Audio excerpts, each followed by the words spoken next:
All right, Jarrett, talk to me about some of the misguided revisionist history that the left pushes on this day. We are seeing more and more cities and states across America, 7 additional cities right here in California, who are ditching Columbus Day in favor of Indigenous Peoples Day. What are these leftists missing?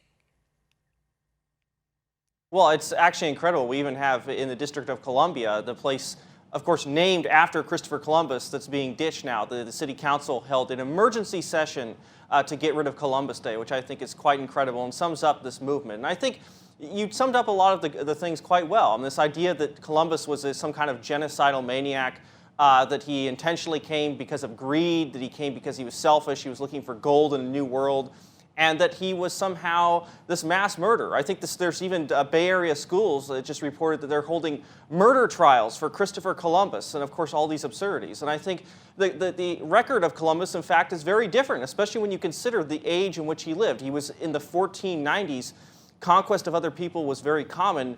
Columbus actually stood out as somebody who was more humanitarian, you could almost say, than many of his contemporaries. It was often the Spanish who sailed under him who often sometimes got out of control, and he went and punished them quite severely. In some sense, Columbus's failure was not as an explorer. Right? He's a world-famous explorer, and I think his legacy, deserves to be celebrated. But as a governor, he wasn't quite as good. And in fact, he got attacked by many of the Spanish who served under him. In fact, on his 3rd voyage, he got brought back in chains because, of course, he had a political rival who tried to get rid of him. And unfortunately, a lot of those accounts have come to us today. And that's the reason that many, especially left-wing historian Howard Zinn, brought these accounts back, because he wanted to attack America itself. He thought the New World was founded on capitalism and all these terrible isms. And unfortunately, this is going through all of our schools today. This is what the youngest generations believe. Right, so talk to me a little bit about the truth about the history. So one of the main things, and this of course is part of the purpose of the left, they want to paint Columbus as this imperialist oppressor to sort of delegitimize the founding of America. But why did Christopher Columbus sail to the New World? What was he looking for, and for what purpose? He was looking for a new passage to Asia, quite frankly, quite a bold trip.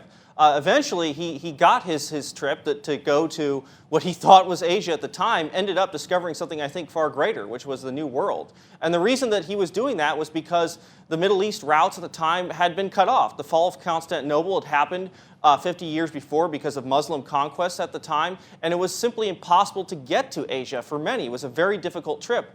Columbus wanted to spread, frankly, Christianity. Even his name comes from the Christ bearer.